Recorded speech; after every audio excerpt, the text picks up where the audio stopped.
Hello everyone and welcome back to B two learning.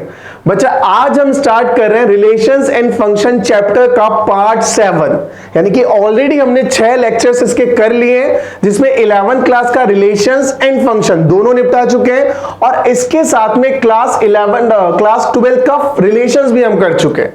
That is आज हम क्या start करने वाले हैं बच्चा, आज हम स्टार्ट करें क्लास 12 का फंक्शंस। डन।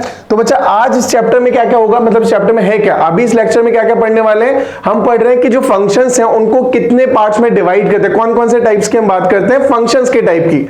स्टार्ट करते हैं बेटा, first type of function is one one function. अब वन वन फंक्शन समझना है क्या ये फंक्शन, पहले मैं डेफिनेशन की बात करता हूं, उसके बाद में एग्जांपल से समझाऊंगा। ठीक है, डेफिनेशन से क्लियर हो जाएगा, बट नहीं हुआ तो एग्जांपल से 100% क्लियर हो जाएगा, 100%। डन। चलो बच्चा, फंक्शन क्या बोल रहा है definition, a function F from A to B. Function की बात हो रही है, कौन सा फंक्शन है, एफ, और कहां से, ए से लेकर बी तक, इज कॉल्ड इंजेक्शन और वन वन। तो पहला पॉइंट तो यहां पे ये चीज समझ आ रहा है कि जो वन वन फंक्शन है उसका दूसरा नाम जो अपने पास है दैट इज इंजेक्शन। तो इंजेक्टिव फंक्शन की बात कर लो आप, या फिर वन वन फंक्शन की बात कर लो, सेम बात हो रही है। डन। अभी फंक्शन क्या होता है, is a function if distinct element in A have distinct image in B, distinct image in B। इसका मतलब क्या हो रहा है कि A में जितने भी एलिमेंट्स है सबकी इमेज तो होनी चाहिए, ये तो मेरे को पता ही है, वरना फंक्शन ही नहीं बनेगा। लेकिन सबके जो इमेज है वो डिस्टिंक्ट होनी चाहिए। ऐसा ना हो कि दो ऐसे अपने पास सेट A में दो ऐसे एलिमेंट्स हो रहे हैं या दो से ज्यादा ऐसे एलिमेंट्स हो रहे हैं जिनकी इमेज सेम बन रही है, यानी कि हर एक एलिमेंट की इमेज क्या बननी चाहिए, डिस्टिंक्ट, डिफरेंट बननी चाहिए। ठीक है, अच्छा इसको मैं चेक करता हूं। मैंने क्या बोला कि लेट सपोज अपने पास फंक्शन है A to B, one one function कब होगा कब नहीं होगा मैं ट्राई करता हूं। मैंने कहा ए को मैंने कनेक्ट किया A1 से, बी को कनेक्ट किया 2 से, सी को कनेक्ट किया 3 से और डी को कनेक्ट किया 5 से। अभी अगर मैं देखूं, पहली बात तो फंक्शन है 100% है। अब चेक करते हैं क्या वन वन की कंडीशन सेटिस्फाई कर रहा है। अपने पास सेट ए में 4 एलिमेंट्स है, A B C and D, और चारों की इमेज में देखो तो ए की इमेज 1 है, बी की इमेज 2 है, सी की इमेज 3 है और डी की इमेज 5 है, मतलब सबकी डिस्टिंक्ट इमेज है। तो अगर सेट ए के हर एलिमेंट की इमेज सेट बी के अंदर डिस्टिंक्ट बन रही है अकॉर्डिंग टू द डेफिनेशन, तो सेट जो फंक्शन अपने पास फॉर्म हो रहा है that function is one one function. बढ़िया। तो क्या ये कंडीशन बात सेटिस्फाई कर रहा है, 100% कर रहा है, मतलब क्या ये फंक्शन वन वन फंक्शन है, बिल्कुल है। ठीक है, अगर मैं यहां पे कुछ चेंज करता तो शायद हो सकता है कि वन वन फंक्शन ना हो। एक एग्जांपल उसके लिए भी देखते हैं। ओके, लेट सपोज अपन दो सेट बनाते हैं, सेट ए बनाया, सेट ए बी बनाया और कुछ एलिमेंट्स इसके अंदर अपन लिखते हैं। Again A B C D और ई। ठीक है, अच्छा एलिमेंट्स सेट बी की मैं बात करूं 1 2 3 4 5 6। डन। ओके, ए को कनेक्ट करता हूं बेटा मैं 1 से, ब्लैक पेन तो चलेगा नहीं, कलर चेंज करते हैं। डन। ओके, ए को कनेक्ट किया अपने 1 से, बी को कनेक्ट किया 2 से, सी को कनेक्ट किया 2 से, डी को कनेक्ट किया 5 से और ई को कनेक्ट किया 3 से। क्या अभी ये फंक्शन जो फॉर्म हो रहा है is it a one one function?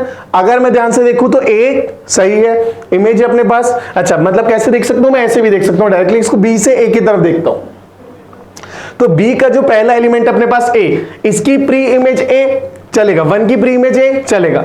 अब 2 की अगर मैं बात करूं तो यहां पे मुझे दिख रहा है कि इसकी 2 प्री इमेजेस बन रही है, दो प्री इमेज बन रही है, मतलब बी का भी इमेज 2 है और सी का भी इमेज 2 है। जबकि वन वन कंडीशन क्या बोलता है कि कोई भी दो ऐसे एलिमेंट्स नहीं होने चाहिए जिनकी इमेज सेम बने, और यहां पे बी और सी दो ऐसे एलिमेंट बन रहे हैं जिनकी इमेज सेम बन रही है। मतलब क्या हुआ, मतलब ये फंक्शन क्या है अपने पास, वन वन फंक्शन नहीं है। क्लियर। अच्छा अगर इसको चेंज करना है, अगर मैं लेट सपोज को चेंज कर दूं और सी को कनेक्ट कर देता हूं 6 से, क्या अभी ये फंक्शन वन वन फंक्शन है? 100% है, बिकॉज ए की इमेज 1, बी की 2, सी की 6, डी की 5 एंड ई की 3, मतलब हर एक एलिमेंट की डिस्टिंक्ट इमेज बनी। जैसे कंडीशन सेटिस्फाई उसका मतलब ये फंक्शन क्या बनेगा, इंजेक्टिव फंक्शन, और आई कैन से वन वन फंक्शन। दोनों सेम बात है, एक ही एग्जाम्पल एक ही चीज के दो अलग अलग नेम है।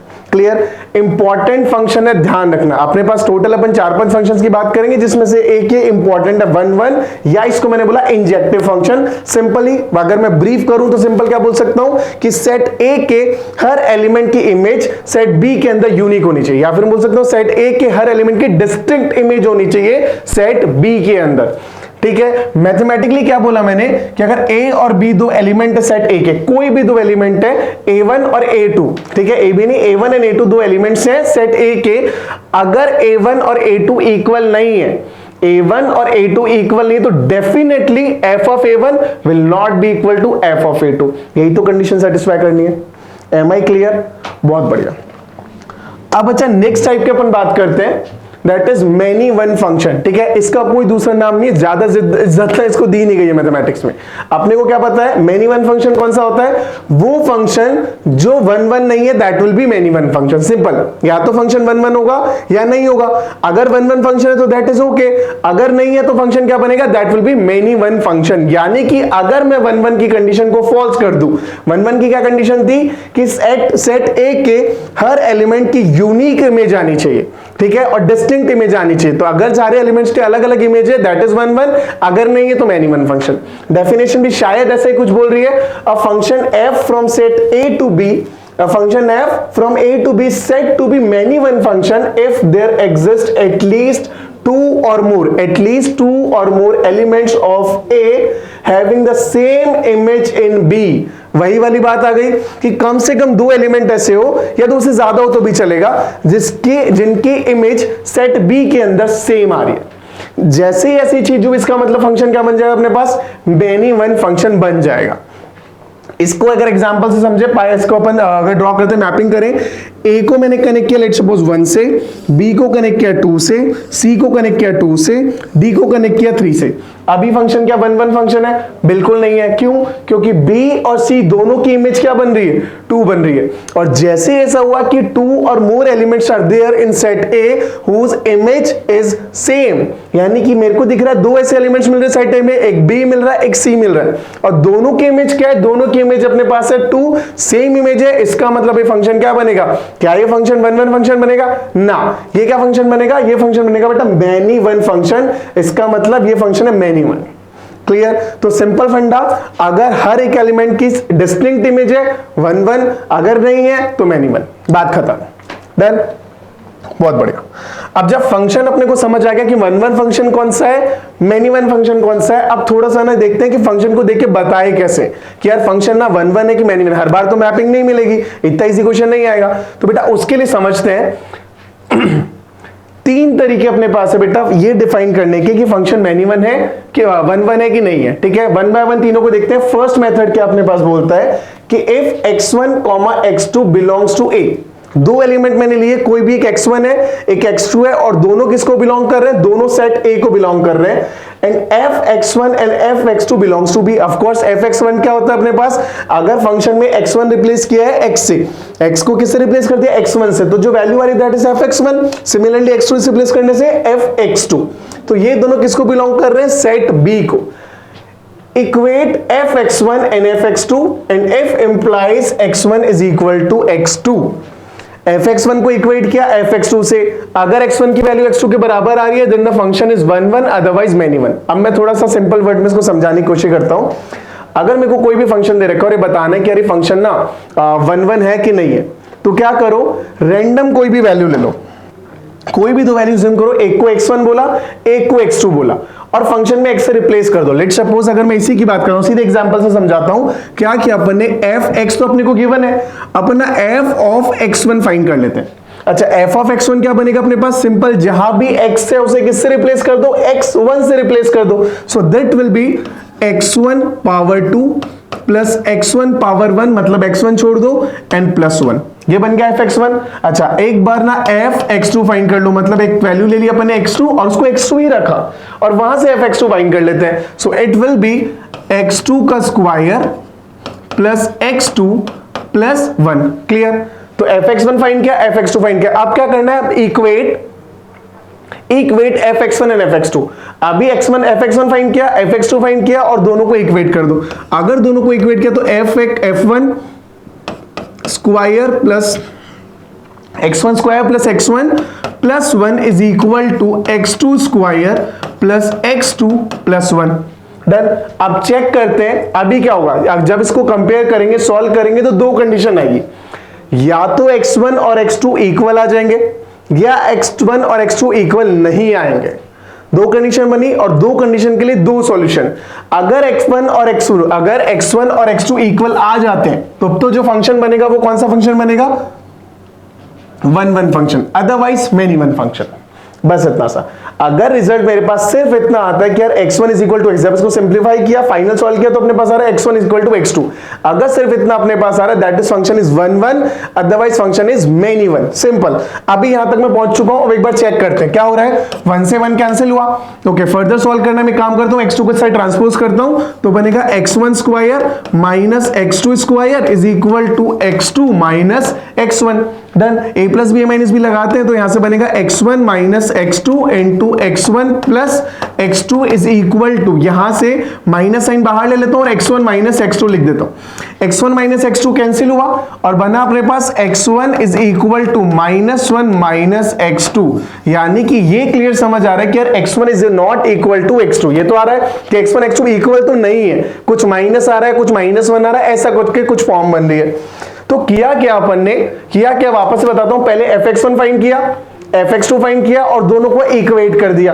अब इक्वेट करके सिंप्लीफाई करके फाइनल रिजल्ट तक पहुंच गया। ये मैं फाइनल रिजल्ट पे पहुंच गया।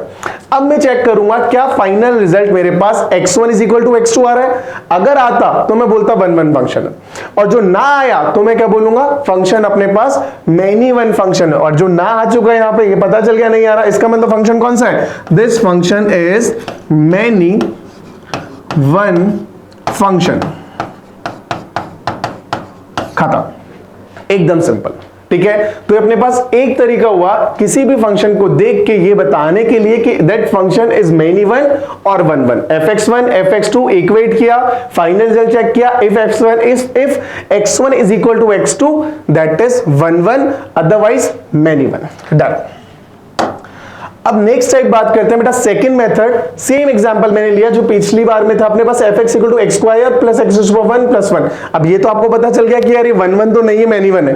बट इसको दूसरे मेथड से चेक करते हैं। दूसरा मेथड क्या बोलता है, अपने को ना फंक्शन का ग्राफ देखना है। मैं इसकी डेफिनेशन को नहीं पढ़ता हूं, मैं सीधे आपको समझाता हूं। फंक्शन का ग्राफ अपने को देखना है। अपना ग्राफ देख के अपने को समझ आएगा कि फंक्शन का ग्राफ किस तरीके से फॉर्म हो रहा है। क्या ग्राफ देख के पता चल रहा है कि यार ऐसी कोई वैल्यू बन रही है, ऐसी कोई वैल्यू बन रही है जहां पे x की एक से ज्यादा वैल्यूज के लिए fx की सेम वैल्यू आ रही है। वही तो नहीं चाहिए। 1 क्या बोलता है, x की हर वैल्यू के लिए fx की यूनिक वैल्यू आए। डन। ओके, क्या ग्राफ में ऐसा कुछ फॉर्म हो रहा है? अगर ग्राफ अपने पास बन रहा है y इज इक्वल टू अपना जो फंक्शन है fx, जिसकी अपने को चेक करना है कि जो fx है भाई ये 1 to 1 होगा या मेनी वन होगा, यही तो चेक करना है। तो अपन क्या चेक करेंगे, सिंपली अपने को क्या चाहिए, x1 की क्या एक से ज्यादा वैल्यूज के लिए, x की एक से ज्यादा वैल्यूज के लिए fx की क्या एक से ज्यादा वैल्यूज आ रही है? गड़बड़ बोल दिया, वापस से बोलता हूं। क्या x की एक से ज्यादा वैल्यूज के लिए fx की सेम वैल्यू आ रही है? अगर x की एक से ज्यादा वैल्यूज के लिए fx की सेम वैल्यू आ रही है, इसका मतलब फंक्शन बनेगा मेनी वन, अदरवाइज फंक्शन बनेगा 1 कैसे समझना।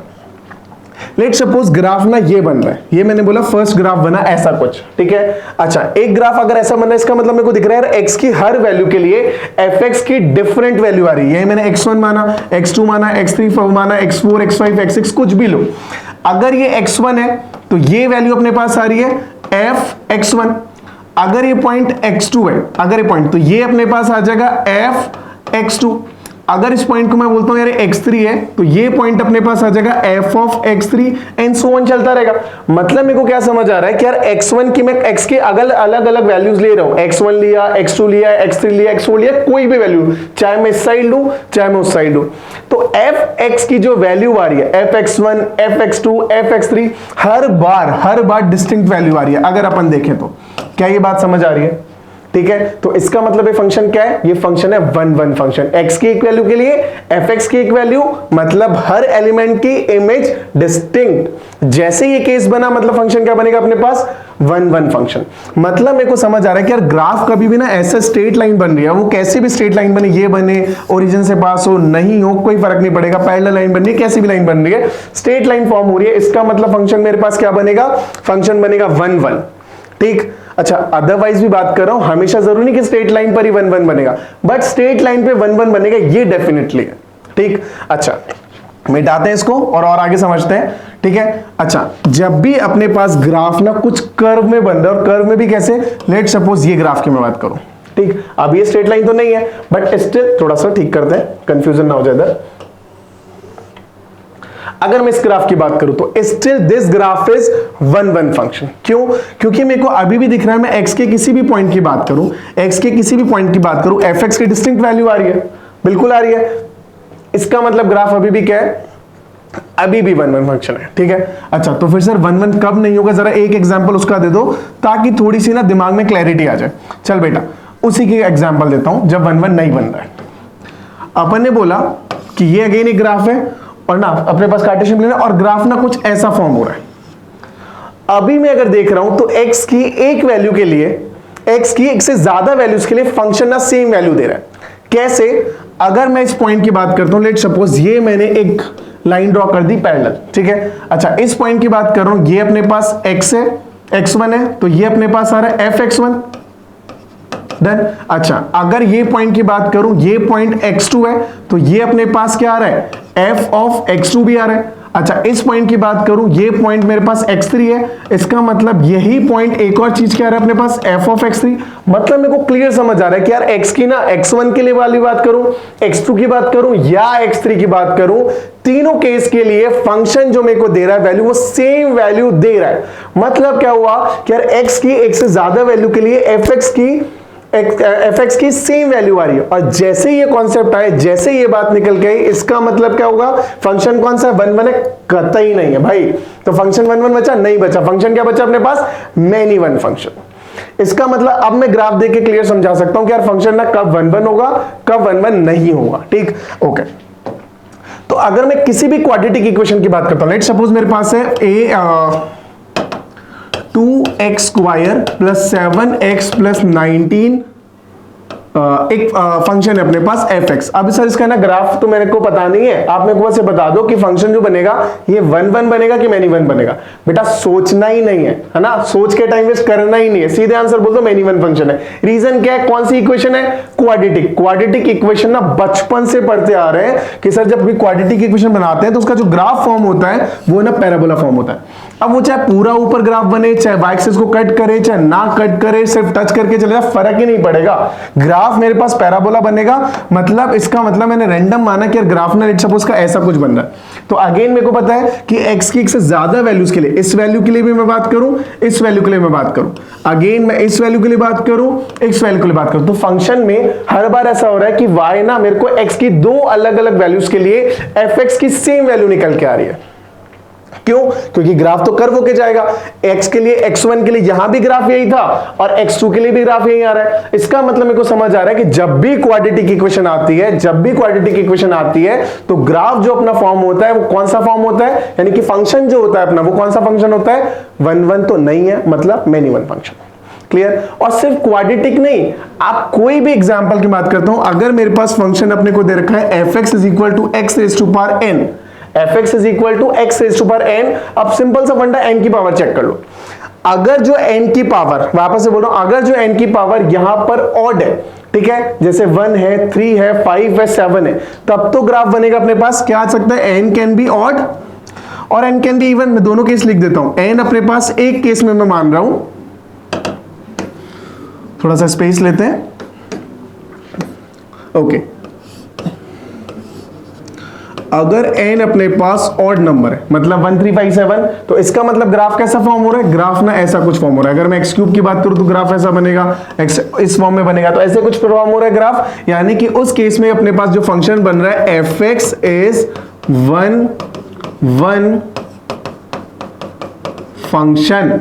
अगर अपने पास दे रखा है कि n ना इवन हो, अब इवन में आप x स्क्वायर की बात करोगे तो ग्राफ ऐसा कुछ फॉर्म हो जाएगा, x की पावर 4 की बात करो तो ऐसा कुछ फॉर्म हो जाएगा, 8 की बात करोगे ऐसा कुछ फॉर्म हो जाएगा। मतलब अल्टीमेटली बन तो पैराबोला ही रहा है। अगर पैराबोला बन रहा है इसका मतलब ग्राफ कैसा बनेगा, यानी कि n की वैल्यू इवन के केस में, n की वैल्यू इवन के केस में अपने पास जो फंक्शन फॉर्म हो रहा है that function is actually many 5। बस इतनी सी कहानी, ठीक। तो ग्राफ देख के वी कैन क्लियरली डिसाइड कि हाँ भाई जो फंक्शन का ग्राफ है ये, वो फंक्शन 1 1 है कि मैनी 1 है। एग्जांपल देखिए कुछ, देख लो सर, है ना, समझ तो आई गया, देख लो सर एग्जांपल से क्या फर्क पड़ेगा और थोड़ा सा कॉन्फिडेंस आ जाएगा। चल बेटा कॉन्फिडेंस लेते हैं। फर्स्ट फंक्शन की बात करता हूं। फर्स्ट मेरे को ग्राफ दे रखा है, अभी जो ग्राफ ना y is equal to F X, किसी फंक्शन एफ एक्स का ग्राफ है। अब मेरे को नहीं पता फंक्शन क्या है, बस मेरे को इतना पता नहीं कि सर ये जो फंक्शन बनेगा ये 1 1 बनेगा क्या 1 1 बनेगा कि मैनी 1 बनेगा, इतना बता के खत्म करो। चल बेटा खत्म करते हैं। अभी मेरे को ना ग्राफ यहां पे दिख रहा है कि 2 पॉइंट पे ना ग्राफ ऊपर जाके नीचे आया या फिर नीचे जाके ऊपर आया। अगर मैं इसकी बात करूं ग्राफ नीचे के ऊपर आया, मतलब यहां पर x1 की मैं ये वैल्यू लूं या ये वैल्यू लूं। काम करता हूं पेन चेंज करता हूं ताकि थोड़ा सा क्लियर और समझ आए। मैं कह रहा हूं x की वैल्यू अपन ये वाली वैल्यू ले या ये वैल्यू ले, दोनों ही केस में fx की वैल्यू अपने पास सेम आ रही है। इसका मतलब क्या समझ आ रहा है, फंक्शन कौन सा है अपने पास 1 1 है? नहीं है भाई, फंक्शन कौन सा है, फंक्शन है मेनी 1। अगर मैं यहां बात करूं तो यहां भी ऐसे हो रहा है, तो ग्राफ जैसे ही नीचे जाके ऊपर जा रहा है या ऊपर जाके नीचे आ रहा है, मतलब ग्राफ में इस तरह का अपने पास कर्व आ रहा है, ऊपर जाके नीचे आए नीचे जाके ऊपर आए, दोनों केस के अंदर ग्राफ क्या बनेगा, ग्राफ बनेगा सर मैनी 1। सर ये y बनायो कि g बनायो? बेटा y, ध्यान से देख, ठीक, हैंडराइटिंग खराब है बट कोई दिक्कत नहीं है, समझ आ जाएगा तेरे को, इतना पता है, ठीक है। तो ये अपने पास बन गया मैनी 1। सेकंड क्वेश्चन की बात करता हूं बेटा। अभी बताते हैं सर ये फंक्शन मैनी 1 है कि 1 1 है। पहले तो देख ध्यान से फंक्शन भी है कि नहीं है। मेरे को क्या पता है कि यार x की एक वैल्यू के लिए y की 2 वैल्यू आ गई, x की एक वैल्यू के लिए y की, मतलब fx की 2 वैल्यू आने का मतलब एक वैल्यू ये आ रही है एक वैल्यू ये आ रही है, मतलब ये तो फंक्शन ही नहीं सर। 1 1 या मैनी 1 तो बाद में डिसाइड करे, पहले ही तो देखिए फंक्शन है, फंक्शन है नहीं है तो फिर बात खत्म। क्लियर, टाइम वेस्ट करना ही नहीं है। थर्ड क्वेश्चन पे आते हैं। सर ये क्वेश्चन तो, ये तो फॉर्मूला, ये तो ग्राफ ही नहीं तो देखा देखा लग रहा है, और किसका लगता है कुछ इस तरह से f is equal to X cube बोल लो, x टू पावर 5 बोलो, ऐसा कुछ ग्राफ बनता है। और वो ना भी याद है तो भी मेरे को समझ आ रहा है ग्राफ ना ऐसे बढ़ के जा रहा है, ना तो नीचे जाके ऊपर जा रहा है ना ऊपर जाके नीचे आ रहा है। मतलब मेरे पास x की हर वैल्यू के लिए fx की जो वैल्यू आ रही है वो डिस्टिंक्ट आ रही है। इसका मतलब ग्राफ कौन सा फॉर्म होगा, ग्राफ होगा सिंपली 1 1। लास्ट फोर्थ, अब यहां भी क्लियर दिख रहा है मेरे को कि ग्राफ अब चाहे कर्व लेके वापस आए चाहे पूरा डॉट लेके स्ट्रेट लाइन लेके वापस आए, तब भी तो मेरे पास आ रहा है। अगर मैं देखूं एक पॉइंट ये देखता हूं तो x1, एक तो ना यार ये परेशान बहुत करता है, x1 ले लूं मैं, x2 ले अपन, x3 ले अपन और x4 ले। चारों के लिए fx की जो वैल्यू आ रही है fx1, fx2, fx3, fx4 चारों इक्वल आ रहे हैं, ठीक है। जबकि x1, x2, x3, x4 चारों डिस्टिंक्ट है। जैसे ये बात समझ आई, इसका मतलब ग्राफ कौन सा फंक्शन है। अगेन सर बिना ज्यादा टाइम वेस्ट करे सीधे सीधे लिख दो मैनी 1, और सर ना y और g में फर्क डालो, ठीक है बेटा, कोशिश करते हैं। ये बन गया मैनी 1 फंक्शन, बढ़िया, बहुत बढ़िया। चलो अब ये सब तो समझ आ गया। अब थोड़ा सा ना कुछ और क्वेश्चन देखते हैं। अब क्वेश्चन अपने पास थर्ड टाइप है, 2 टाइप का अपन कर चुके हैं क्वेश्चंस। पहला कौन सा बोला, पहला अपने तरीका क्या देखा कि यार fx1 fx2 लिया, दोनों को इक्वेट किया, फाइनल रिजल्ट जो आ रहा है चेक करो। अगर फाइनल रिजल्ट सिर्फ मेरे पास x1 is equal to x2 आ रहा है तो 1 1, वरना मैनी 1, ठीक, बढ़िया। दूसरा तरीका क्या देखा, सर ग्राफ देख लो, ग्राफ मेरे को दिख रहा है नीचे जाके ऊपर जाए ऊपर जाके नीचे आए, तो जैसे ऐसा कुछ बन रहा है मतलब x की एक से ज्यादा वैल्यूज के लिए fx की सेम वैल्यू दिखती नजर आए ग्राफ पे, फंक्शन बनेगा मैनी 1 वरना बनेगा 1 1, बहुत बढ़िया। थर्ड टाइप का क्वेश्चन देखो बेटा, थर्ड अपने पास टाइप क्या है कि देखो जो बच्चा 12th क्लास का है उसके लिए तो बहुत क्लियर है, उसको समझ आएगा, देखते समझ आ जाएगा क्योंकि डिफरेंशिएशन की बात हो रही है। बट जो 11th क्लास का बच्चा उसको थोड़ा सा शायद डिफरेंस आ सकती है, डिफिकल्टी आ सकती है इस वाले केस में, क्योंकि उसने अभी तक ना डिफरेंशिएशन पढ़ा नहीं है, ठीक। बट बहुत ज्यादा कुछ है नहीं, आप समझने की कोशिश करना, आता है ठीक है, नहीं तो इसको छोड़ोगे तो भी चलेगा। 2 मेथड ऑलरेडी अपन सीख चुके हैं, बढ़िया बेटा। If either fx f dash x, ठीक है, इधर f dash x is greater than or equal to 0 for all x belongs to domain of domain, ठीक है, domain of fx, और f dash x is less than 0, यानी कि या तो मेरे पास जो डिफरेंशिएशन आ रहा है मतलब f dash x आ रहा है वो ग्रेटर देन और इक्वल टू 0 बने, या फिर f dash x जो आ रहा है अपने पास वो लेस देन और इक्वल टू 0 बने। दोनों ही केस में या तो सिर्फ ग्रेटर आ रहा है या सिर्फ स्मॉलर आ रहा है, मतलब या तो पॉजिटिव आ रहा है या नेगेटिव आ रहा है। तो दोनों ही केस में अपने पास जो रिजल्ट है एक्चुअल में जो फंक्शन है fx फंक्शन, वो बेटा क्या बनेगा, वो बनेगा 1 1 फंक्शन। और अगर ऐसा नहीं है, इसका मतलब क्या हो रहा है, अगर ऐसा नहीं है इसका मतलब फंक्शन कभी ग्रेटर जा रहा है, कभी पॉजिटिव जा रहा है, कभी नेगेटिव जा रहा है। x की कुछ वैल्यूज के लिए f dash x positive nature show कर रहा है, कुछ वैल्यूज के लिए नेगेटिव नेचर शो कर रहा है। तो जैसे ही ऐसा हुआ इसका मतलब फंक्शन क्या बना अपने पास, अब ये पता चला फंक्शन है मेनी वन फंक्शन है, ठीक है। तो ग्राफ, और वो चीज बच्चों को पता है कि स्ट्रिक्टली इंक्रीजिंग स्ट्रिक्टली डिक्रीजिंग वाला, जिन बच्चों ने पढ़ा है डिफरेंशिएशन उनको थोड़ा बहुत आइडिया है, ठीक है। ओके बेटा, तो इसको आप खत्म करते हैं फटाफट से। सेम क्वेश्चन जो लास्ट अभी तक दोनों एग्जांपल्स के लिए किया था, दोनों मेथड के लिए सेम एग्जांपल अभी करते हैं। अब fx दे रखा है, f डैश x फाइंड करना है, तो कर दो। क्या ही फंक्शन बनेगा, ये बनेगा अपने पास 2x plus x। Done. Check करना है ग्रेटर देन होगा कि लेस देन। हमेशा जरूरी है कि सिर्फ पॉजिटिव है या जरूरी है कि सिर्फ नेगेटिव है ना भाई। अगर मैं इसको चेक करूं तो 2x प्लस 1 बन रहा है, और 2x plus 1 can be positive can be negative. मतलब अगेन ना तो ये ग्रेटर देन और इक्वल टू 0 है, और ना ये सिर्फ लेस देन और इक्वल टू 0 है। It can be greater than और रियल देन, मतलब लेस देन, मतलब इसके जो आंसर आएगा that can be any real value. और जैसे ही ऐसा बनता है इसका मतलब फंक्शन क्या बनेगा, फंक्शन बनेगा सर मैनी, सर फिर yg one function question. Done. तो तीनों तरीके अपने को समझ आ गए बिना किसी डिफिकल्टी के। ग्राफ वाले क्वेश्चन में कंफ्यूज मत हो जाना, ध्यान रखना, ठीक है। उसका मैं एक आध एग्जांपल्स और आपको करा देता हूं। लेट सपोज मेरे पास एक फंक्शन है, फटाफट fx अपने को दे रखा है mod ऑफ x। सर बताओ ये फंक्शन बनेगा मैनी वन बनेगा कि वन वन बनेगा, सोचना ही नहीं है ज्यादा। ये फंक्शन का ग्राफ अगर मैं बनाना चाहूंगा, ऐसा ग्राफ बना, जैसे ऐसा ग्राफ बना इसका मतलब फंक्शन क्या है अपने पास, फंक्शन क्या है अपने पास, many one function. M O लिख दे रहा हूं मैं अभी के लिए, ठीक है, मैनी वन फंक्शन। डन। ठीक है बच्चा, एक और एग्जांपल देखते हैं। लेट सपोज अपने पास फंक्शन है, और इसको थोड़ा सा चेंज करता हूं, बहुत ज्यादा नहीं, और मैंने कहा mod ऑफ x बट उसका नेगेटिव। डन। अब इसका अगर मैं ग्राफ की बात करूंगा तो ग्राफ तो अपने को एकदम क्लियर पता है, अभी ग्राफ पे बहुत ज्यादा डिटेल में जाएंगे नहीं, वो अपने को आता है, वो अपन पढ़ चुके हैं। अभी मैं बात कर रहा हूं बस स्पेसिफिक ग्राफ की बात। अभी इसका ग्राफ में देखो तो मुझे पता है ग्राफ ना ऐसा कुछ बनेगा, नेगेटिव बनेगा इसका mod ऑफ x का। mod ऑफ x का नेगेटिव मतलब सीधे सीधे इमेज बन जाएगी x एक्सिस के रिस्पेक्ट में। देन अभी मुझे वापस से दिख रहा है कि यार x का मैं अगर पॉइंट x1 लेता हूं और अगेन एक पॉइंट x2 लेता हूं, तो दोनों के लिए f(x1) की और f(x2) की जो वैल्यू आ रही है वो सेम आ रही है। डन। इसका मतलब ये भी कौन सा फंक्शन बन रहा है, अगेन ये फंक्शन अपने पास बन रहा है मेनी वन फंक्शन। तो जितने भी ऐसे क्वेश्चंस बनते हैं उनका ग्राफ देख के वी कैन क्लियरली बता सकते हैं भाई कि फंक्शन जो मेरा बन रहा है that is one one function और many one function. I hope this is very much clear to you now। अब बेटा आगे बढ़ते हैं। अब जब अपने को फंक्शन का समझ आ गया, ये चीज भी समझ आ गया, ग्राफ वाले भी समझ आ गया, अब ना एक इंपॉर्टेंट रूल है, ध्यान रखना, लिखा भी है मैंने, इंपॉर्टेंट रूल। क्या इंपॉर्टेंट है इसके बारे में समझना। ये क्या बोल रहा है कि यार अपने पास ना नंबर ऑफ, अच्छा एक सेट ए दे रखा है, सेट बी दे रखा है, दोनों में अपने अपने नंबर ऑफ एलिमेंट्स हैं, ठीक। मेरे को टोटल नंबर ऑफ फंक्शंस कैसे फाइंड करने, ये अपन ऑलरेडी कर चुके हैं। अब मैं बात कर रहा हूं कि अगर मेरे को फाइंड करना है कि total number of one one function, मतलब फंक्शन जो फाइंड करने वो तो ठीक है, बट कौन से, वन वन फंक्शन होने चाहिए। तो बेटा उसका ये फॉर्मूला है, ठीक है। अब फॉर्मूला याद रहे ना रहे, मैं थोड़ा सा बताता हूँ फंक्शन बन कैसे रहा, फॉर्मूला बन कैसे रहा। लेट सपोज मैं कह रहा हूं कि मेरे पास ना दो सेट बन रहे हैं, एक अपने पास सेट ए बना हुआ है कोई, एक और अपने पास सेट बी दे रखा है, और इसमें कुछ कुछ एलिमेंट्स है। लेट द एलिमेंट्स बी कुछ A B C and D.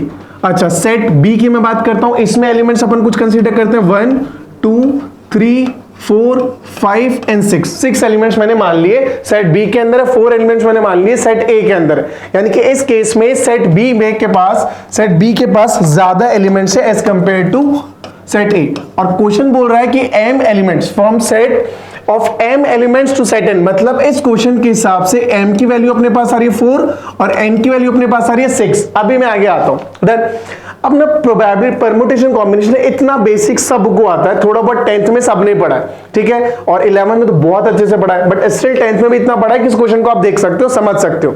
अब बच्चा समझने की कोशिश करना, क्या बोल रहा है कि अभी मैं ए को किससे कनेक्ट कर सकता हूं, 1 से लेकर 6 तक किसी भी एक से कनेक्ट कर सकता हूं।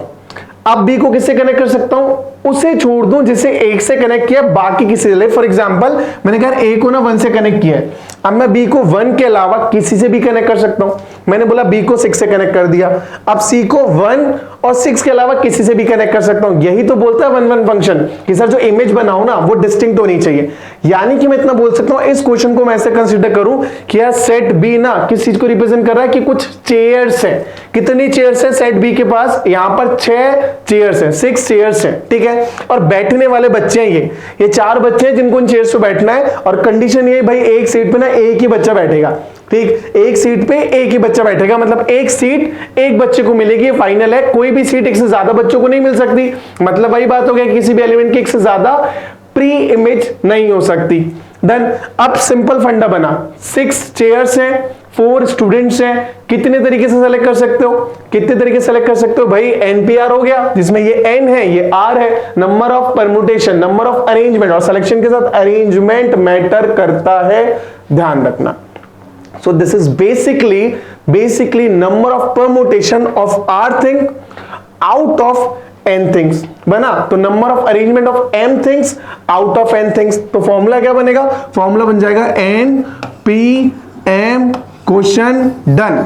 याद करने जैसा कुछ है नहीं, क्योंकि अब ना ये क्लियर समझ आ चुका है कि सर इतनी चेयर्स पे इतने बच्चों को बैठाना है, कितने तरीके से बैठा सकते हो। मतलब इतने में से इतना सेलेक्ट करना है, कितने तरीके से सेलेक्ट कर सकते हो भाई? इतना तरीके से सेलेक्ट कर सकते हैं NPM से, ठीक है। कब? बस ये आंसर है। और NPM क्या होता है? n फैक्टोरियल पर n माइनस m फैक्टोरियल। ये तो अपने को पढ़ने की जरूरत है नहीं, ये तो अपने को पता ही है ना। ये तो PNC का बेसिक वाला है, जो 10th वालों को भी, 11th वाले बच्चों को भी आता है, और 12th वालों को तो बहुत अच्छे से आता है, ठीक। चलो भाई ये डन।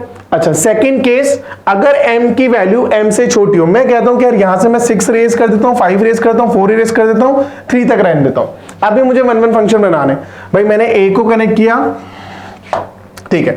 मैंने a को कनेक्ट किया 1 से, b को कनेक्ट कर दिया 2 से, c को कनेक्ट कर दिया 3 से। अब d को किससे कनेक्ट करूं? ना 1 से कर सकता, क्यों? क्योंकि वो मैनी 1 बन जाएगा। ना 2 से, ना 3 से, क्योंकि किसी भी से भी कनेक्ट करूंगा तो वो मैनी 1 फंक्शन बन जाएगा। इसका मतलब 4 अलग अलग एलिमेंट्स को मैं 3 एलिमेंट से डिफरेंटली कनेक्ट कर ही नहीं सकता। मतलब अगर ऐसा केस बन गया कि यार सेट बी के अंदर element, number of elements set ए से कम बने, यानी कि n जो बना वो अपने पास m से स्मॉलर बना, तो कितने एलिमेंट होंगे? कितने 1 1 फंक्शन फॉर्म होंगे? सीधे 0। क्लियर? तो सिंपल फंडा, n अगर कम है, सेकंड वाले के पास नंबर ऑफ एलिमेंट कम है, 1 1 फंक्शन 0। अगर ज्यादा है तो सिंपल फंडा बनेगा NPM। बाद वाले को n, पहले वाले को m बोला, NPM क्वेश्चन डन। बढ़िया, बहुत बढ़िया, ठीक है। एग्जाम्पल भी ले लिया। एग्जाम्पल क्या बोल रहा है? A में 3 एलिमेंट है, B में 5 एलिमेंट है, ठीक है। A में 3 एलिमेंट है, B में 5 एलिमेंट है, और बनाना अपने को A to B and B to A दोनों ही बता दो सर, ठीक है। तो चलो A to B, B to A दोनों बताता हूं। पहले मैं बात करता हूं A से B के नंबर ऑफ फंक्शंस 1 1 फंक्शंस, और B to A के 1 1 फंक्शंस, नंबर ऑफ 1 1 फंक्शंस। अच्छा अगेन अगर A to B की बात करूं तो सिंपल फंडा क्या बनेगा? अपने पास आ जाएगा 5p3, और इसको कैलकुलेट करना कोई रॉकेट साइंस है नहीं, ये तो सिंपल सा फंडा। आंसर आ जाएगा 5 factorial upon 5 minus 3 that is 2 factorial. ये आप लोगों से हो जाएगा, बात खत्म, ठीक। सेकंड चीज, अगर B2A बनाना है तो सीधा सीधा मेरे को दिख रहा है भाई, सेकंड वाले में एलिमेंट्स B2A बना रहा है, मतलब 5 से 3 बन ही नहीं सकता। आंसर क्या आ जाएगा? आंसर आ जाएगा 0। बात खत्म, ये भी बात खत्म। क्लियर है? तो सिंपल फंडा, 1 1 फंक्शन कितने फाइंड करना, नंबर ऑफ 1 1 फंक्शन आपने को पता, दोनों केस के अंदर कैसे कैसे फाइंड करना है, ये क्लियर हो चुका है अपने को बहुत अच्छे से।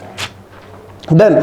तो जब अपने को 1 1 और ये फंक्शन खत्म आ चुके हैं, क्लियर 1 1 और ऑन टू 1 1 मैनी 1 तीनों किस तरह से फाइंड करना है, फंक्शन 1 1 है कि नहीं, ये कैसे बताना है, और ये सारा कुछ अपन कर चुके हैं। अब मैं बात करता हूं नेक्स्ट टाइप का, थर्ड टाइप का फंक्शन, दैट इज सर्जेक्शन, जिसको अपन बोलते हैं सर्जेक्टिव, या मैं बोल सकता हूं ऑन टू फंक्शन। तो ऑन टू फंक्शन बोलो, सर्जेक्टिव फंक्शन बोलो, एक ही बात हो रही है, एक ही फंक्शन के 2 अलग अलग नाम, ठीक है। घर का नाम, एक बाहर का नाम। डन, बढ़िया। चलो अब फंक्शन क्या बोल रहा है, डेफिनेशन पहले मैं एक बार समझाता हूं, फिर मैं एग्जांपल समझाऊंगा। If the function f from a to b, function f from a to b is such that each element in b, यानी कि codomain must have at least one image, pre-image in a, then f is onto function। मतलब क्या? मतलब ये बोल रहा है कि फंक्शन की डेफिनेशन क्या बोलती है कि यार ए के, सेट ए के जितने एलिमेंट्स है सबकी कोई ना कोई इमेज होनी चाहिए, यही बोलता है। बिल्कुल बढ़िया। अब फंक्शन अगर मेरे पास ऑन टू है, तो ऑन टू क्या बोल रहा है कि यार सेट बी के हर एलिमेंट की प्री इमेज होनी चाहिए, कोई भी एलिमेंट खाली नहीं बैठना चाहिए। अगर ऐसा फॉलो हो रहा है दैट इज ए फंक्शन बनेगा मेरे पास ऑन टू, वरना बनेगा, अभी पढ़ेंगे आगे क्या बनेगा, ठीक है। तो इसका मतलब फंक्शन क्या हुआ, अगर एग्जांपल में सीधे देता हूं, एग्जांपल से मैंने कहा मेरे पास ना 1 2, ये तो पेन ही दिख नहीं रहा है, ब्लू कलर पे चेंज करते हैं बेटा, चलो ब्लैक करते हैं। मैंने बोला 1 2 3 4 5, ये मेरे पास एलिमेंट्स है सेट बी के अंदर, डन। सेट ए से सेट बी के अंदर। अभी मैं इसको कनेक्ट करने की कोशिश करता हूं। मैंने ए को कनेक्ट किया 1 से, बी को कनेक्ट किया 2 से, सी को कनेक्ट किया 3 से और डी को कनेक्ट कर दिया 4 से, ठीक। क्या ये फंक्शन ऑन टू फंक्शन है? बिल्कुल नहीं है। रीजन क्या है भाई, मेरे को दिख रहा है ऑन टू फंक्शन के डेफिनेशन के लिए कंडीशन क्या आई, डेफिनेशन में कंडीशन आई कि भाई सेट बी के हर एलिमेंट की प्री में जो, मतलब कोई एलिमेंट सेट बी का खाली ना बैठे। यहां पे कौन खाली बैठा है, 5 खाली बैठा है। तो जैसे ऐसा हो गया तो क्या फंक्शन ऑन टू फंक्शन है? नहीं है सर, ठीक है। तो एक काम करते हैं, एक एग्जांपल और लेते हैं ऑन टू फंक्शन का। चलो, ये मैंने बोले दो सेट अपन ने बनाए, दोनों में कुछ एलिमेंट्स अपन डालते हैं। इसको मैंने बोला A B C and D, और यहां पे मैंने लिखा 1 2 3, ठीक है। अच्छा, कनेक्ट करने की कोशिश करते हैं।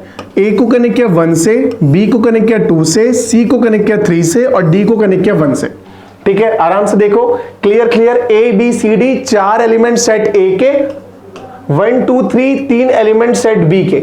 अभी मैं बात करूं onto function, set A के 1 को 1 से, ए को 1 से, बी को 2 से, सी को 3 से, डी को 4 से। पहली बात का फंक्शन है, बिल्कुल फंक्शन है कि बिकॉज हर एलिमेंट की एक ही इमेज बन रही है। सेकंड, कोई यहां पे खाली नहीं बैठा, तो फंक्शन तो बन गया। अब ऑन टू के लिए क्या बोलो कि यार सेट बी का कोई एलिमेंट ऐसा तो नहीं जो खाली बैठा है, नहीं है भाई, सारे के सारे एलिमेंट हैं जिनकी कोई ना कोई प्री इमेज है, मतलब this is onto function 100% definitely, clear. अगर मैं यहां पे कुछ ऐड करता हूं, मैंने बोला सर यहां पे 4 और 5 ऐड कर दो, क्या अभी ऑन टू फंक्शन बचा है? अभी ऑन टू फंक्शन नहीं है, इससे पहले तो ऑन टू फंक्शन था। मतलब मैं वापस अनडू करता हूं, और ये अपने पास क्या दे रहा है, this function representing an onto function, यानी कि सर्जेक्टिव फंक्शन, यानी कि सर्जेक्शन। समझ आया? तो क्लियर, सेट बी का अगर कोई भी एलिमेंट खाली नहीं है, सबकी कोई ना कोई प्री इमेज है, तो function is onto, otherwise onto नहीं है बाबा, क्लियर। अच्छा, अगर ऐसा है तो क्या मैं इससे एक इंपॉर्टेंट नोट ये समझ सकता हूं? हाँ, बिल्कुल समझ सकता हूं, आप भी समझो। If the range of F is equal to codomain of F, तो फंक्शन क्या है? तो फंक्शन ऑन टू फंक्शन है। यही तो बोला, अगर भाई कोई भी एलिमेंट खाली नहीं है, मेरे को क्या पता है कि यार जितने भी सेट बी के एलिमेंट्स है सबको क्या बोलते हैं, सबके सेट को क्या बोलते हैं, कोडोमेन। और जिन एलिमेंट्स की कोई ना कोई प्री इमेज होती है उनको अपन क्या बोलते हैं, उनके सेट को क्या बोलते हैं, range.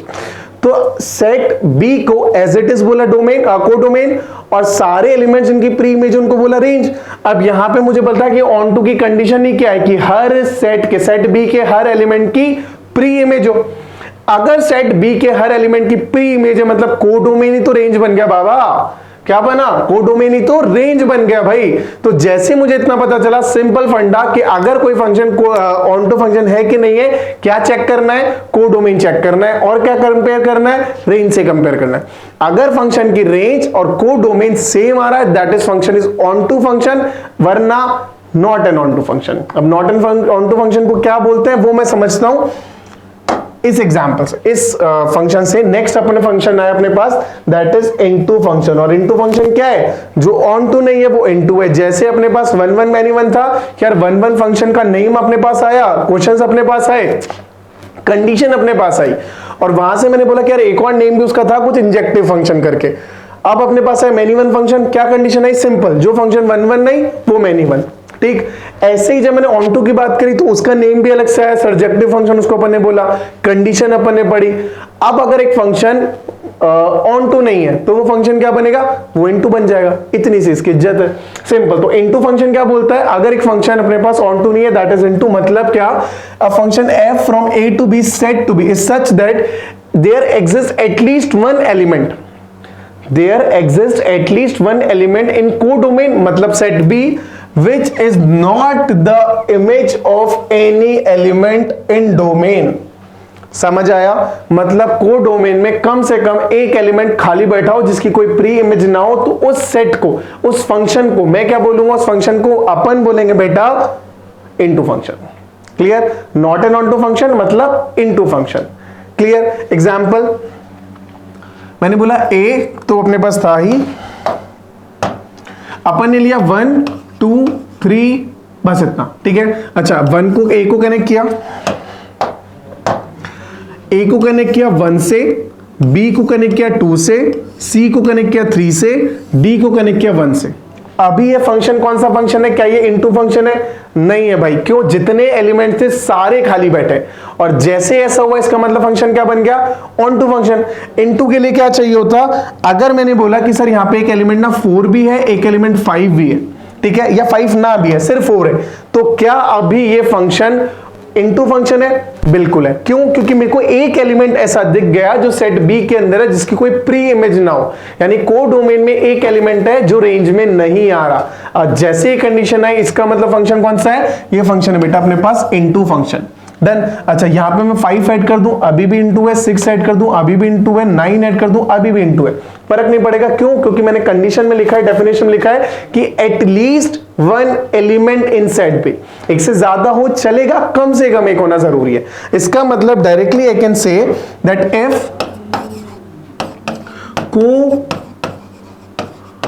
Domain of F is not equal two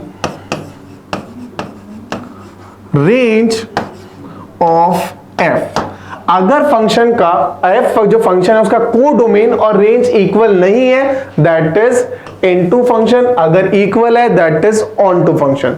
point खत्म, एकदम क्लियर। बढ़िया बेटा, बढ़िया सर। चलो भाई, अब एक क्वेश्चन देख रहे हैं अपने पास, सिंपल सा, एकदम सिंपल सा एग्जांपल है कि सेट ए है जिसमें एलिमेंट है 1 2 3 4, सेट बी है जिसमें एलिमेंट है पी क्यू आर। अब फंक्शन अपने को दे रखा है ए से लेकर बी पर, ए के एलिमेंट पता है अपने को, बी के एलिमेंट पता है, फंक्शन दे रखा है A to B given as this. बता दो सर ये फंक्शन इनटू है कि ऑन टू है? तो सिंपल फंडा, अगर मैं फंक्शन की को डोमेन की बात करूंगा तो को डोमेन अपने पास निकल के आएगा, को डोमेन इज सेट बी, तो को डोमेन अपने पास आ रहा है पी क्यू एन आर, बस इतना, ठीक है। अच्छा सर, इसकी रेंज निकाल दो एक बार। अगर मैं इसकी रेंज की बात करूंगा तो बेटा रेंज क्या निकल के आ रही है? अब सिंपल देखेंगे, यहाँ पे एक आ रहा है पी, एक आ रहा है आर, एक आ रहा है क्यू, एक आ रहा है पी, यानी कि अल्टीमेटली पी क्यू और आर ही आर। जैसे ऐसा हुआ इसका मतलब codomain is equal to range.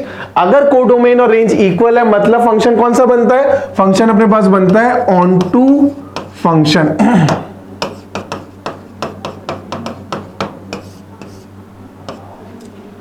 Clear? बढ़िया, बहुत बढ़िया।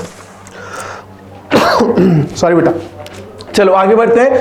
लेट अगेन एक फंक्शन एग्जांपल अपने को क्या दे रखा है कि f from real to real, यानी कि डोमेन फंक्शन का है रियल नंबर और को डोमेन भी है रियल नंबर, ठीक है। डोमेन और को डोमेन दोनों रियल नंबर है। is defined by fx is equal to x square plus 3, check fx is on to or into। Function check करना है कि भाई ऑन टू फंक्शन है कि इनटू फंक्शन है, ठीक है। अब कैसे चेक करें? अगर मैं ध्यान से देखो, करना क्या है? सिंपल फंडा, डोमेन तो पता ही है, रेंज फाइंड कर लो। अगर दोनों इक्वल आ रही है तो ऑन टू है वरना इनटू है। तो मैं काम करता हूं, फंक्शन की रेंज निकालने लग जाता हूं। फंक्शन अपने पास है एक्स स्क्वायर प्लस 3, ठीक है। अच्छा, इसकी रेंज की बात करूं जो ऑलरेडी अपन अच्छे से सीख चुके हैं। रेंज क्या बोलता है? बच्चों कुछ गड़बड़ कर रहा था कि भाई? नहीं, ठीक है, ठीक है। रेंज क्या बोलता है फंक्शन की? रेंज बोलेगा, अगर मैं देखो दिख रहा है यहाँ पे स्क्वायर फंक्शन है, क्वाड्रेटिक इक्वेशन बन रही है। अच्छा, तो इसकी मिनिमम वैल्यू क्या है? इसकी पूरे फंक्शन की मिनिमम वैल्यू आएगी जब एक्स स्क्वायर की मिनिमम वैल्यू है। एक्स स्क्वायर की मिनिमम वैल्यू मेरे पास 0 है, एक्स स्क्वायर की मिनिमम वैल्यू 0 है, मतलब इस पूरे फंक्शन की मिनिमम वैल्यू है 3 और मैक्सिमम जाएगी इनफाइनाइट तक, और यही मेरे पास आ रही है रेंज। अच्छा, रेंज आ गई 3 टू इनफाइनाइट और डोमेन आ रहा है रियल नंबर। तो जैसे मुझे दिख रहा है तो क्लियर अपने को पता चल रहा है कि फंक्शन की जो रेंज है that is not equal to function का जो को डोमेन था। और अगर ऐसा हुआ इसका मतलब फंक्शन इज इनटू फंक्शन, यानी कि not an onto function, यानी कि सर्जेक्टिव नहीं है। क्लियर? तो दोनों एग्जांपल अपने एकदम बेसिक इजी से देखे, जस्ट टू पता चले कि यार एक्चुअल में ऑन टू इनटू क्या है, किस तरह के क्वेश्चंस आते हैं, बात खत्म। अब ये क्वेश्चन क्या बोल रहा है अपने को, ये क्वेश्चन अपने पास नहीं, क्वेश्चन ये पॉइंट है, इंपॉर्टेंट पॉइंट क्या है, नंबर ऑफ सर्जेक्शन यानी कि सर्जेक्टिव फंक्शन यानी कि ऑन टू फंक्शन। अब अपन ऑलरेडी क्या भी जब थोड़ी देर पहले अपन ने क्या किया था कि नंबर ऑफ वन फंक्शन कैसे फाइंड करते हैं, सेट ए से सेट बी के लिए या सेट बी से सेट ए के लिए। दो ही केस बन रहा था, अगर सेट बी के पास ज्यादा एलिमेंट्स है तो n, अगर उसके पास एलिमेंट n है, यहां पे m है, यानी कि अगर सेट a मेरे को दे रखा है जिसमें एलिमेंट्स अपने को दे रखे हैं m, सेट b अपने को दे रखा है जिसमें एलिमेंट्स दे रखे हैं अपने को n। डन। अच्छा, अगर दो ही केस बन रहा था, अगर n की वैल्यू ज्यादा थी, n की वैल्यू ज्यादा थी तो n p m खत्म, अगर n की वैल्यू कम थी तो सीधा सीधा आंसर था 0। ठीक, यहां पे थोड़ा सा उल्टा है, अब ध्यान से समझना। ये क्या बोल रहा है, अगर n की वैल्यू ज्यादा है, अगर n की वैल्यू ज्यादा मतलब इसमें नंबर ऑफ एलिमेंट ज्यादा है तो कितने ऑन टू फंक्शंस बनेंगे, सीधा सीधा आंसर बोल दो सर 0 बनेंगे। क्यों बनेंगे, एक सिंपल एग्जांपल से चाहे तो समझ लेते हैं। एग्जांपल मैंने बोला कि लेट सपोज मेरे पास यहां पे एलिमेंट्स दे रखे हैं a b और c, ठीक है, और सेट b के अंदर अपने पास दे रखे 1 2 and 3। अभी तक कोई दिक्कत नहीं है, ठीक है, अभी तक कोई दिक्कत नहीं है। मतलब अगर मैं चाहूं तो a को 1 से कनेक्ट किया, b को 3 से कनेक्ट किया, c को 2 से कनेक्ट किया, कोई चैलेंज आ नहीं रहा है, ठीक है। अच्छा, लेट सपोज मेरे पास यहां पे 3 की जगह 4 एलिमेंट्स होते, अभी क्या करते, अभी मैं अगर इसको कनेक्ट करना चाहूं तो कर ही नहीं सकता, बिकॉज सेट ए के पास 3 एलिमेंट थे, तीनों ने अपनी अपनी इमेज चूज कर ली, अब मेरे पास कोई एलिमेंट बचा नहीं जो इमेज चूज करे। अच्छा, यहां पे किसी एलिमेंट की 2 इमेज हो नहीं सकती, अगर जैसे ऐसा हो जाएगा तो फंक्शन ही नहीं बचा, तो ऑन टू तो क्या ही बनेगा। क्लियर, तो मेरे को पता चल गया कि यार अब ना 4 के लिए पास है ना कोई प्री इमेज बची नहीं ना मैं बन सकती, तो जैसे ऐसा हुआ मतलब ये फंक्शन अब इनटू तो ऑन टू तो नहीं बन सकता। तो ये फंडा क्लियर है कि अगर n की वैल्यू ज्यादा है, n की वैल्यू ज्यादा है तो number of functions onto functions कितने बनेंगे, 0 बनेंगे। क्लियर, अगर नंबर ऑफ एलिमेंट्स या सेकंड के पास नंबर ऑफ वैल्यू या तो बराबर हो, है ना, या कम हो, दोनों ही केस की मैं बात करता हूं, तो उस केस में लेस देन और इक्वल टू m, तो उस केस के अंदर number of onto function find करने का ये फॉर्मूला। दिखने में थोड़ा सा कॉम्प्लिकेटेड सा लग रहा है बट एक्चुअल में इतना कॉम्प्लिकेट है नहीं। मैं बताता हूं क्या बोलना चाह रहा है फंक्शन, n यानी कि second number of second set के नंबर ऑफ एलिमेंट्स, तो n की पावर m, देन अपने पास आ रहा है n माइनस 1 की पावर m, देन अपने पास आ रहा है n, यहां से आगे स्पेस n माइनस 2 की पावर m, और ये बेटा चलता जा रहा है, ठीक है, n की power m, n minus 1, n minus 2, n minus 3, n minus 4, ये चलता जाएगा, चलेगा। एक काम करते हैं, इसको थोड़ा सा हटा के अपने लिए स्पेस बनाने की कोशिश करते हैं। ये अपन ने हटा के इसको रखा साइड में, अभी वापस से अपने क्वेश्चन पे आते हैं, ठीक है। अब ये n माइनस चलता रहेगा, ठीक है। अच्छा, इसके साथ साइन जो चेंज हो रहा है, साइन आ रहा है, पहले प्लस था, फिर आ रहा है माइनस, फिर आ रहा है प्लस, फिर आ रहा है माइनस, और अगेन ये चलता रहेगा, तो साइन आ रहा है प्लस माइनस, और साथ में जो मल्टीप्लाई हो रहा है दैट इज यहां पे कर लो आप NC0, या ना भी करो तो चलेगा बिकॉज NC0 होता है 1, ठीक। देन अपने पास आ रहा है NC1, देन अपने पास आ रहा है NC2 एंड देन NC3, और ये चलता रहेगा। और इस तरह से अपने पास ये जो फॉर्मूला बन रहा है, ये क्या फॉर्मूला देगा, इसका रिजल्ट अपने पास आएगा number of onto function from set A to set B, जहां पे सेट B के नंबर ऑफ एलिमेंट से n और सेट A के नंबर ऑफ एलिमेंट से m। ये फॉर्मूला बन क्या रहा है, हो क्या रहा है, n की power m minus NC1 n minus 1 की power m plus NC2 into n minus 2 की power m and so on, ठीक है। अब ना इसका एक एग्जांपल और देख लेते हैं ताकि थोड़ा और क्लैरिटी आए। अपने पास सेट A दे रखा है जिसमें एलिमेंट से PQRS, सेट B दे रखा है जिसमें एलिमेंट से ABC। फाइंड क्या करना है, फाइंड करना number of surjective function, surjections from A to B, और अपने को पता है सर्जेक्शन मतलब ऑन टू फंक्शंस।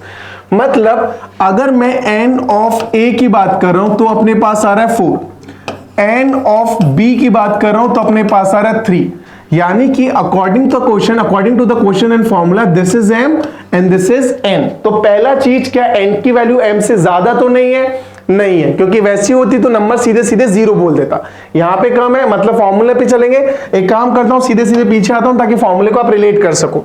ओके बेटा, अभी मैंने बोला n की वैल्यू क्या निकल के आई थी क्वेश्चन के हिसाब से 3, और m की वैल्यू निकल के आई थी 4। अब सीधे सीधे पुट करो, सबसे पहले क्या आ जाएगा, n की पावर m दैट इज 4 की पावर, दैट इज 3 की power 4, done, minus NC1 that is NC1 मतलब 3C1 into n minus 1 3 minus 1 2 and 2 की पावर अगेन 4, पावर m ही चलती रहेगी, पावर में कोई डिफरेंस नहीं है, पावर 4 ऐसे कैसे चलती रहेगी, प्लस अब NC2 that is 3C2 into 2 की पावर, अब 2 की जगह 1 हो जाएगा 3 माइनस 1 आ चुका, 3 माइनस 2 दैट इज 1 की पावर m मतलब 1 की पावर 4 माइनस 3C3 इनटू अब 3 माइनस 3 0 की पावर 4, मतलब यहां पे आके अपना क्वेश्चन हो चुका है खत्म, इसके आगे करने की जरूरत है नहीं, इवन इसके आगे जरूरत नहीं है तो मैंने जबरदस्ती कर दिया।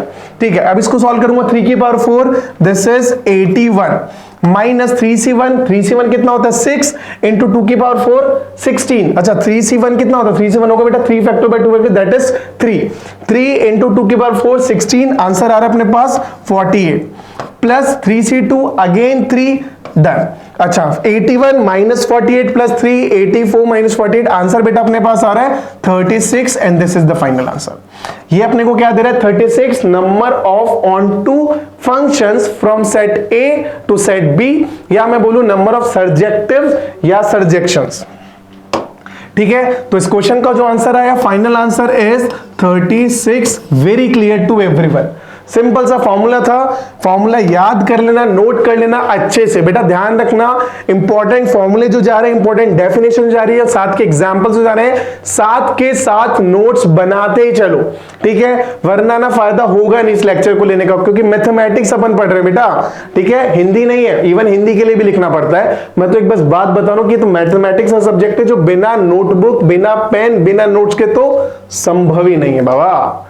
ठीक है, तो असंभव काम क्यों करने चले। ठीक है बेटा, तो ये क्वेश्चन अपने पास एकदम क्लियर। नेक्स्ट अपन बात करते हैं कुछ एग्जांपल की, क्वेश्चन क्या अपने पास, अच्छा नेक्स्ट अपन बात करते हैं बेटा बाइजेक्शन फंक्शन की। बाइजेक्शन मतलब अभी अपन ने पढ़ा सबसे पहले 1 1, देन पढ़ा अपन ने मेनी 1, पढ़ा ऑन टू, पढ़ा इनटू, क्वेश्चंस करे, समझ लिया, डिफरेंस देख लिया, number of onto into कर लिया। ठीक है, अब मैं नेक्स्ट बात करता हूं बेटा बाइजेक्शन फंक्शन। बाइजेक्शन फंक्शन क्या होता है समझना, function f from a to b, again very important function बेटा, वेरी इंपॉर्टेंट। क्यों? क्योंकि क्वेश्चन इसी से ज्यादा आते हैं। ठीक, अब क्या बोल रहा है, function a to b is said to be bijection if f is both 1 1 and on 2, यानी कि अगर एक फंक्शन 1 1 भी है, यानी कि इंजेक्टिव भी है, और साथ में वो फंक्शन ऑन टू भी है, यानी कि सर्जेक्टिव भी है, तो दोनों केस अगर दोनों कंडीशन एक फंक्शन फॉलो कर रहा है, इसका मतलब एक्चुअल में फंक्शन कौन सा है, इसका मतलब बेटा वो फंक्शन बनेगा अपने पास bijective, that is bijection function. Clear? तो बाइजेक्शन फंक्शन क्या हुआ, यानी कि एक फंक्शन जो इंजेक्शन भी और सर्जेक्शन भी है, तो फंक्शन क्या बन जाएगा, बाइजेक्शन बन जाएगा। एकदम इजी, क्लियर, बढ़िया। चेक कर एग्जांपल, कर लो सर, चलो भाई कर ही लेते हैं। मैंने कहा मेरे पास एलिमेंट्स 1 2, अच्छा ये शायद विजिबिलिटी क्लियर ना हो, मैं चेंज करता हूं पेन का कलर। बेटा मैंने कहा 1 2 3 एंड 4, ए को 1 से कनेक्ट किया, फिर पेन का कलर, चलो भाई ए को 1 से कनेक्ट किया, बी को 3 से कनेक्ट किया, सी को 2 से कनेक्ट किया, डी को 4 से कनेक्ट किया।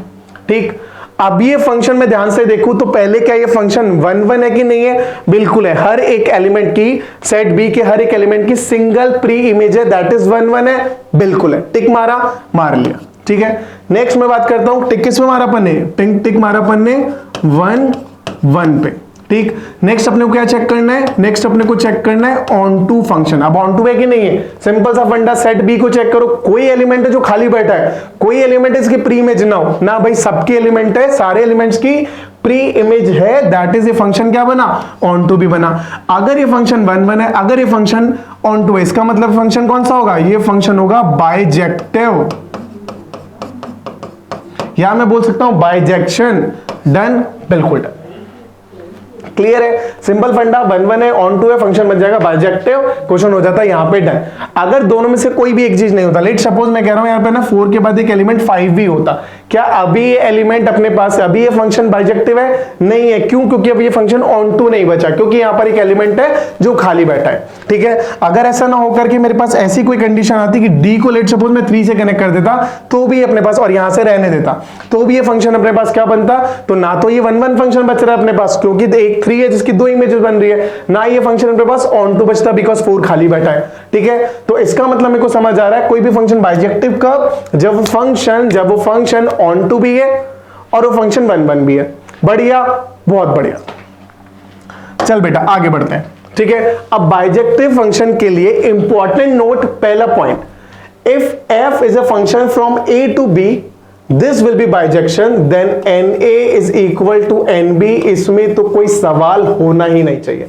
ठीक है, क्यों? क्योंकि मैंने पीछे देखा तो मुझे क्लियर समझ आ रहा है, अभी तो है ही नहीं, बाइजेक्टिव कब था, इससे पहले तक बाइजेक्टिव था, यानी कि यहां पे मैं 4 लगा दूं, इसको इससे कनेक्ट कर दूं, अब ये बाइजेक्टिव है। मुझे क्लियर पता है कि जितने एलिमेंट यहां है उतने तो एलिमेंट यहां होंगे। ठीक है, तो जैसे 4 एलिमेंट थे मतलब दोनों में नंबर ऑफ एलिमेंट सेम आते हैं, तभी वो ऑन टू और 1 1 की कंडीशन सेम टाइम पे फॉलो करेगा। तो ये अपने पास एकदम क्लियर समझ आ गया। नेक्स्ट पॉइंट बोलते हैं number of bijections from set A of n element to set A to a set of n elements. मतलब मेरे पास पहली बात तो दोनों में नंबर ऑफ एलिमेंट्स तो सेम ही होंगे, ऐसा तो हो ही नहीं सकता कि एक में ज्यादा एलिमेंट हो एक में कम एलिमेंट हो। क्यों? क्योंकि केस 1 में मैंने पढ़ लिया दोनों में नंबर ऑफ एलिमेंट सेम होते हैं।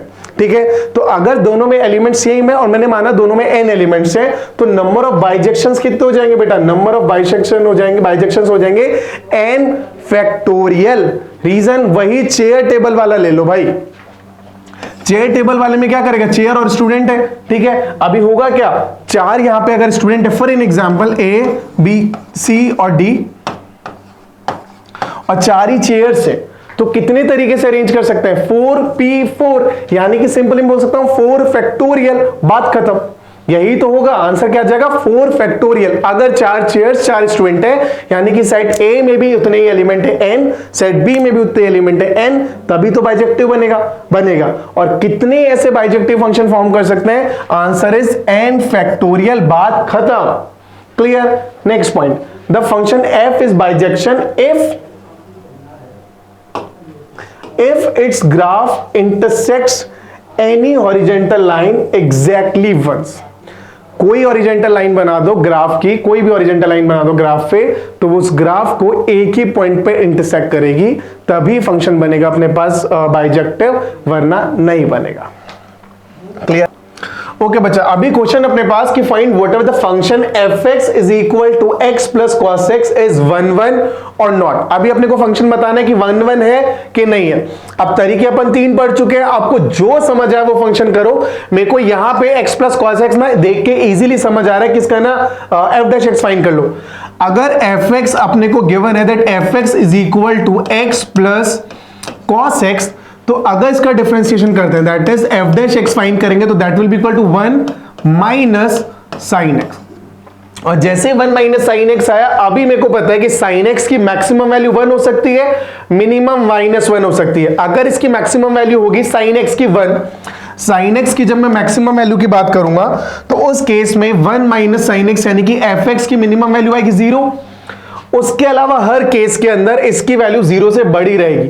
मतलब यहां पे अपने को क्लियर पता चल रहा है कि f dash x is greater than और इक्वल टू 0, और ये अपन पढ़ चुके हैं कि जब भी अपने पास f dash x greater than और इक्वल टू आता है, इसका मतलब फंक्शन अपने पास क्या फॉर्म होता है, फंक्शन होता है 1 1, अदरवाइज मैनी 1। तो फंक्शन अपने पास जो दे रखा है fx that is equal to 1 1 function.